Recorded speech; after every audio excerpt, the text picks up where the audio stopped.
So when I first hear the word minimal, a lot of times people tend to think about products. And what I always say is we spend a lot of time talking about how to build great products and how to make really great interfaces that are, at minimum, useful and usable for people.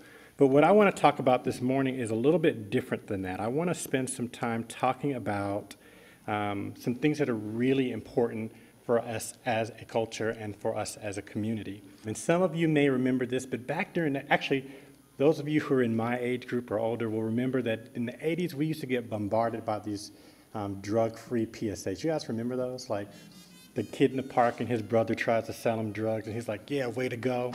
There was one that really stood out to me because I think it has a good parallel to what we see today in our work lives.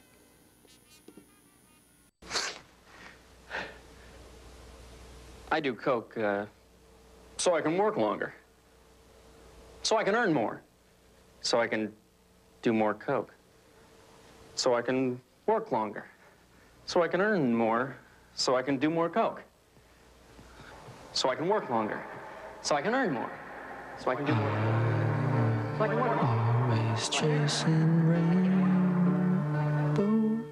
So this PSA, if you look at it for today, it has a lot of interesting things about it. One, the guy's in a white room. It's like there's nothing else in the room except for him. But I think the bigger thing to look at with this is we've replaced, I'm not going to say we've replaced cocaine because I'm not going to say that's what everyone's doing. But today our cocaine is things like Twitter and our cell phones and our computers. And what we're doing is smartphones and technology have filled the space where we're always on and we're always connected. And we do it because we're trying to get more, but are we really getting more? And are we really actually getting the productivity that we want?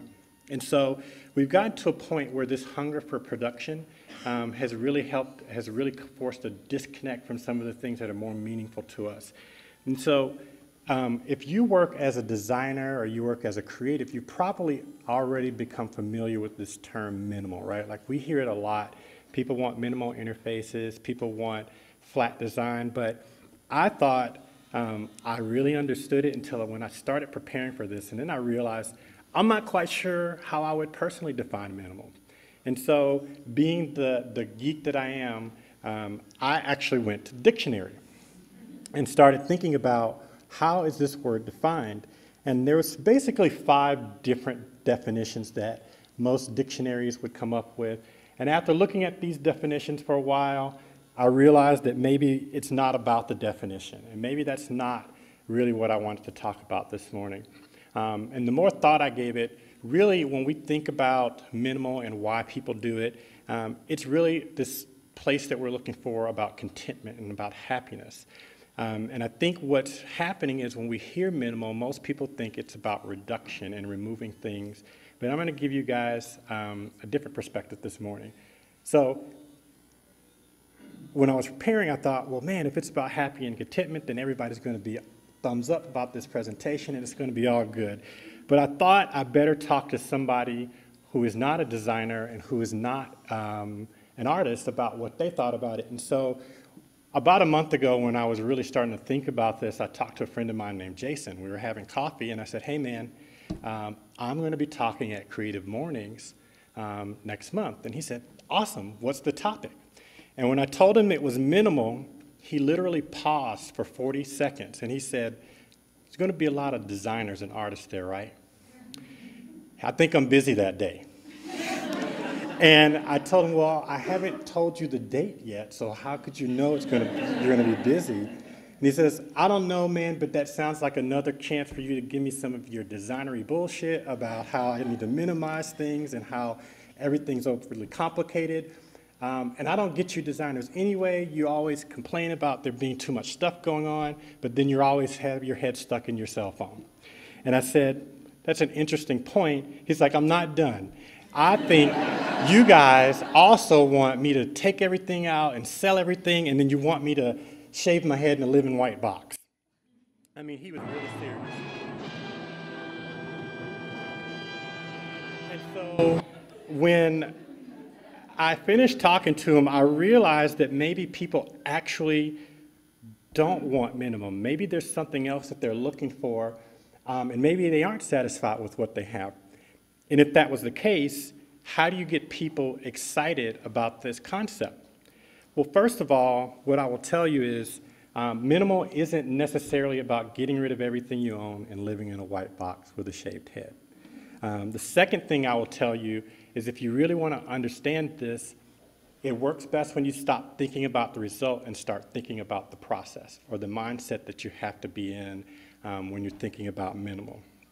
And for me, minimal has always been a process of uncovering the meaning or the building blocks behind the meaning and the things that we need to do to achieve maximum output. And it really dawned on me that this is really, really critical when you are talking about your creative output. And most people in companies don't get this. Meaning is the one thing that binds us together. It's the one thing that separates us from other mammals, that we search for meaning, whether it's in complexity or it's in simplicity. If you can figure out what the meaning is, that's really the way you're going to be able to deliver the maximum impact for people and the things around you. And so on my own creative journey, I have really been interested in this, right? Like I've always been interested in what makes people creative, why are certain people more creative than others. And for those of you who don't know me, I actually, as a kid, suffered from ADHD. I guess I won't say suffered, but I had it. And I guess mostly the people around me suffered from it. So I would, my outlet for all the energy that I had as a kid was in art and in being creative and drawing. And it just so happens that I came to a realization as I've been studying creativity over the last decade or so, is that it's really not that complex. And in fact, there's very few things that if you change them, you can actually increase your creativity and really understand what I mean when I talk about minimal. And those two things are stop living in your head. And when I say stop living in your head, I think as designers and artists, sometimes we have a tendency to make things really ethereal and really complex, and it doesn't bring people into the understanding of things that we really believe in. So if we believe in things like empathy, rather than making it convoluted and complex for people, show them what it means and bring it down to a level that's simple for them. The second thing that's probably not so obvious about people that I have seen to be truly creative over the years is they practice creative habits. And when I say practice creative habits, a lot of times people will look at things like my handwriting and they'll say, man, your handwriting is awesome, you're so creative. And my response is, good handwriting comes from practice. It has nothing to do with creativity. It's just that I have practiced for thousands and thousands of hours to make my handwriting a certain way. And there's other things that you can practice as a creative. And I actually came up with 9 things that creatives do on a regular basis that help them not only access their creativity, but do it in a more fluid manner. But what I want to talk about this morning is one. I know a lot of people are like, oh, you changed the slide too fast. I want to talk about one of these habits that I talk about the most. And that's really what I call balancing periods of exploration and execution. Or, to put it another way, balancing complexity with simplicity. And understanding that these two things don't have to be enemies, that they actually work really well together. So your goal shifts from really defining being minimal and coming up with this one definition of it to practicing it. And there's 3 things that I'm going to talk to you guys about that will help you understand what to do. And these are things that I have learned over the years on how to balance complexity and simplicity. The first is be human. The other thing is rethink opposites. And the third is shifting simplicity.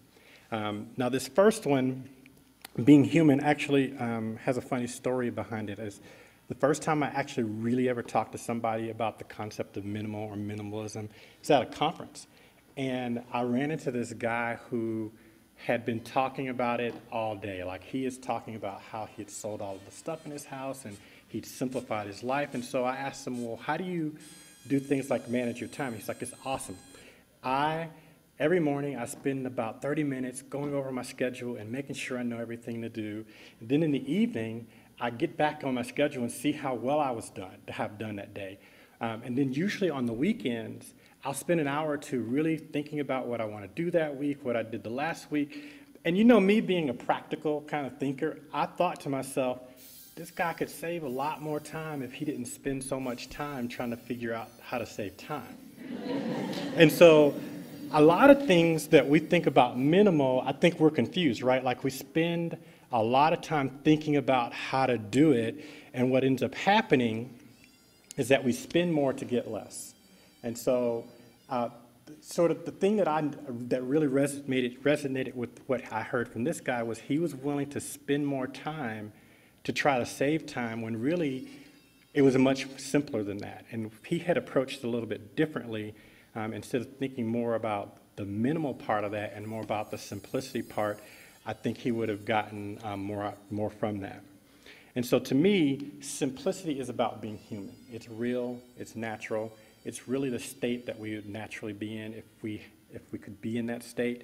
And so when you're thinking about being human, think about the ways you can describe minimal and simplicity in ways that really resonate with people, rather than sort of this technical definition of all these things that you're supposed to do. The second thing that you need to do is rethinking opposites. And this one is really sort of personal to me. As I told you guys, I was an artist as a kid, and that's how I released my extra energy. But by the time I was in the 7th grade, this is right about the time I first got to use an Apple IIgs.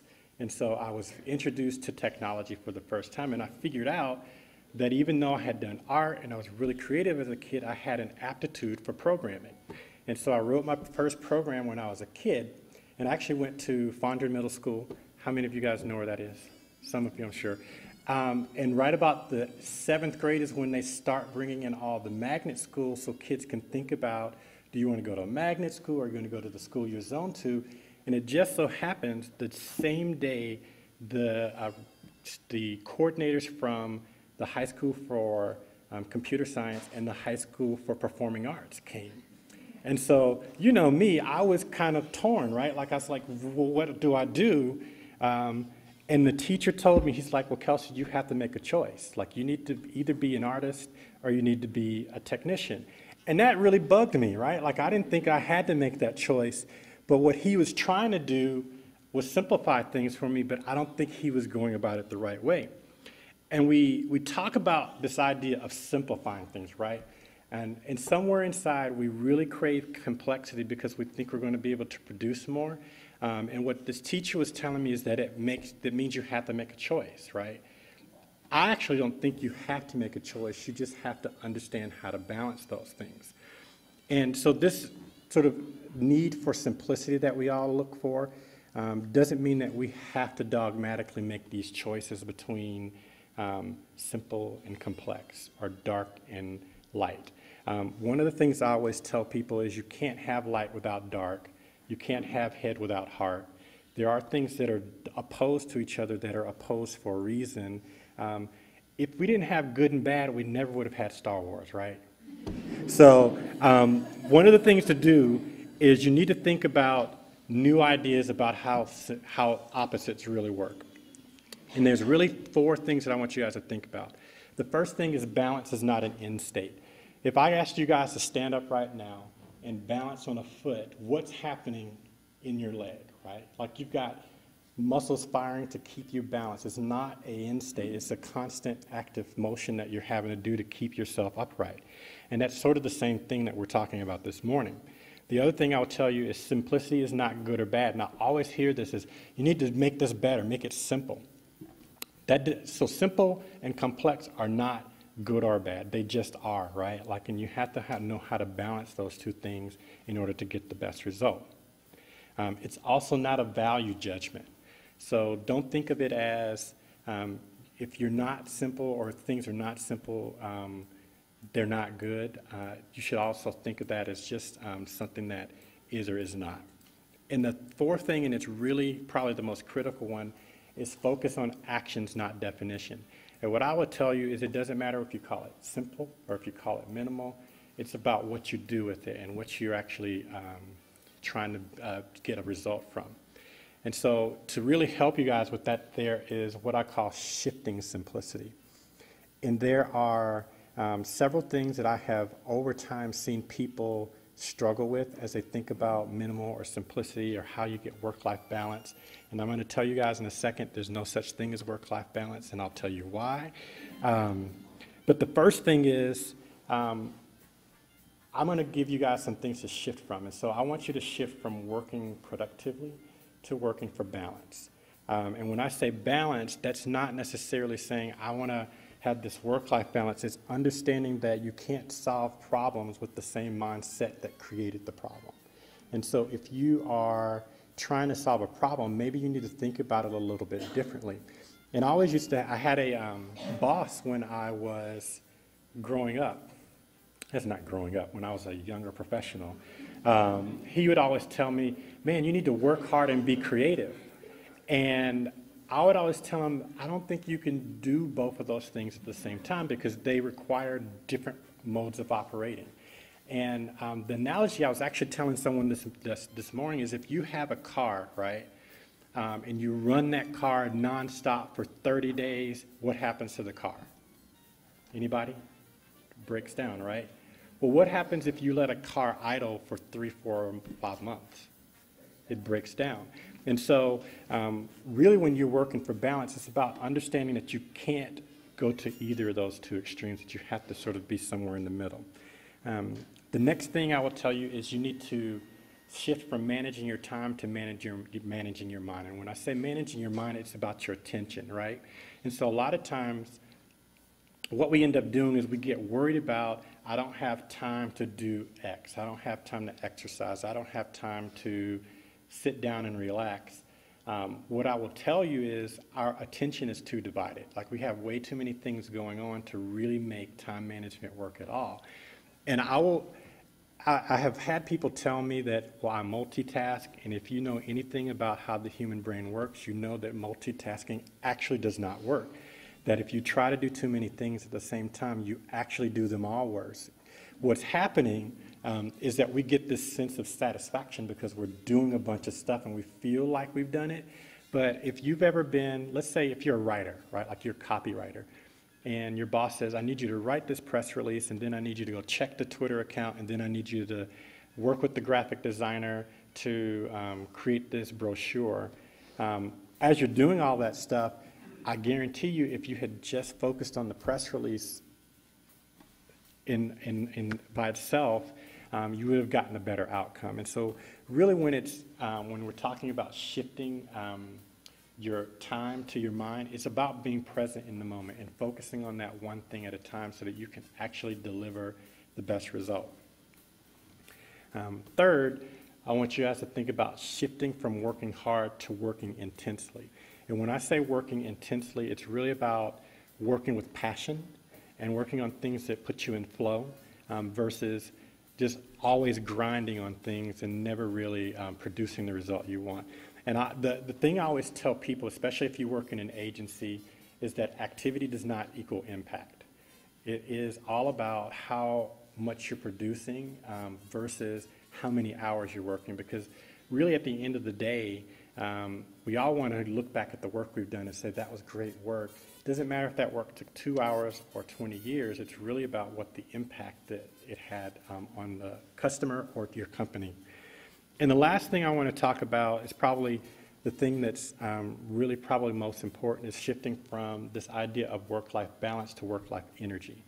And I mentioned earlier that I thought work-life balance was probably the wrong way to look at it. I really think when you're looking at balance, you should be thinking about where your energies lie.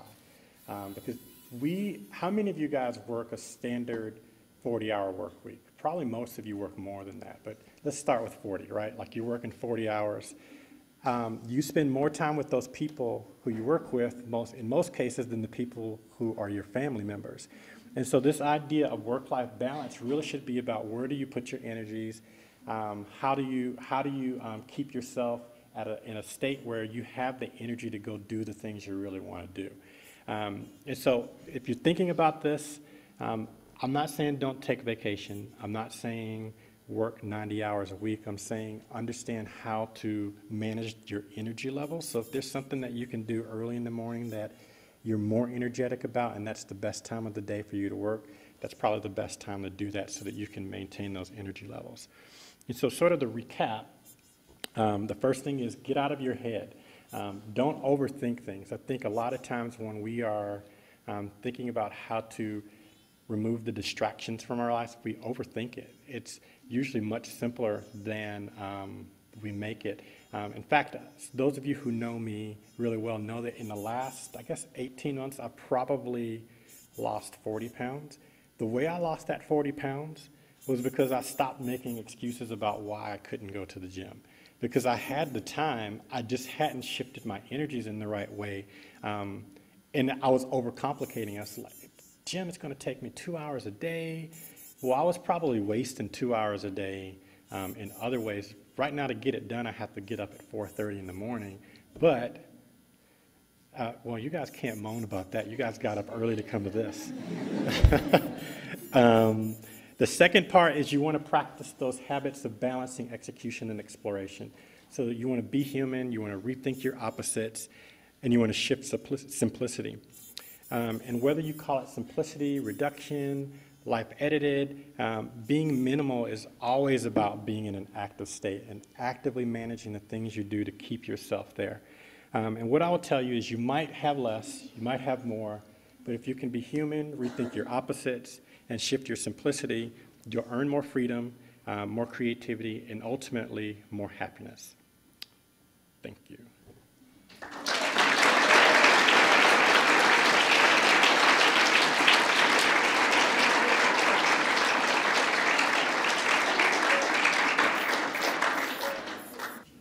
So the first thing I do to implement minimalism is I don't talk a whole lot. And I think the kids appreciate that, especially usually when I'm teaching, I have to teach in the evening, so it could be 4 hours, and they do not want to hear me talk for 4 hours.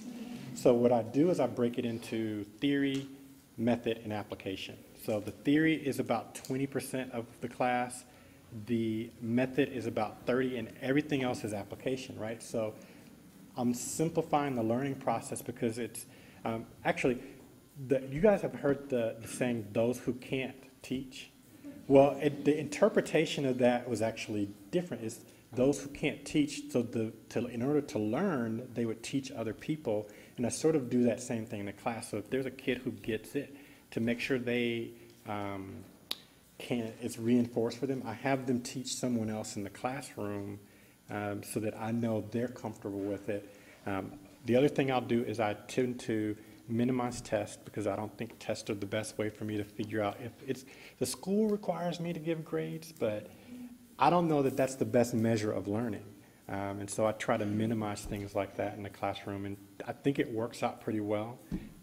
Even though teaching user experience is probably harder than teaching web development because it's based on the way we typically are taught in school, it's a different mindset altogether when the kids walk into a user experience class. Given that you talked about practicing your handwriting, how important is it to you, and how important do you think it is to creativity to do things with your hands? Ooh, there's going to be a lot of, I think the opinion on this is probably down the middle. I'm a big analog person. I think you have to do some things with your hands in order to understand creativity and to exercise it in different ways. To me, I think doing everything digitally kind of weakens some of the muscles we use for creativity. So one of the things I do, like when I'm writing, I write in a notebook on purpose. One, to keep myself away from the other digital distractions on the computer.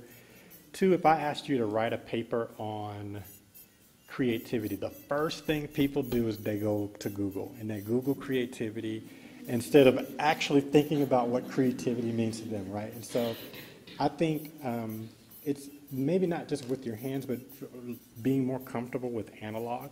And this is we have this debate in HIMA all the time because we're the Interactive Marketing Association, and I'm always like, hey, let's give away notebooks. And they're like, no, let's have no paper. It's all digital. And I'm like, well, let's try to meet in the middle. So I don't usually get block all that often. So I actually learned this from a copywriting friend of mine, and he says, he writes 1,000 words every day. And if any of you guys have ever tried to write 1,000 words every day, man, that is an incredibly difficult task at first. But what he does is he writes a whole bunch of stuff at the same time. So if he gets blocked on the article he has to write on how to, win friends and influence people, and he moved back to another topic. So he keeps a log of everything that he's working on so that he always can write and exercise that muscle. I think you could potentially run into block if you're only working on one thing and you run into that point where you're like, oh, I don't know what else to say. So for me, I think it's having lots of things that you can switch back and forth between. And a lot of times when you make that shift, have you guys ever had a problem and you go home, take a shower, and while you're in the shower, the answer comes to you? It's because you disconnected that servo in your head, and now you're thinking about something else, and it can kind of process that in the background. But to me, I think shifting helps a lot with not getting blocked. But if it's the only project you're working on, that can be kind of difficult. Robbie? I've been reading a lot and watching different studies about the concept of grit. Of what? Grit, having grit when it comes to tackling the problem. And basically the concept of that you have to solve a problem, you're taking a walk into a dark room and looking for your way out. And how even developing that sense of, which is kind of ego, that grit and that ability to take the problem on and not doubt yourself is intrinsically half the problem. And I just wanted to see what your thoughts are. I actually think that whole concept of grit, or I call it, stick-to-itiveness, right? I think being able to stick to something until you find the answer is probably something not a lot of people are good at, because it's sort of that whole thing of people, they go and they go and they go and it gets really hard and they stop right before they would have found the answer. So grit to me is probably a really important skill set to have as a creative. Is can you work through the problem, and can you use your resourcefulness? And I call resourcefulness pulling from things you've done in the past to kind of assemble some back knowledge to help you push through that point.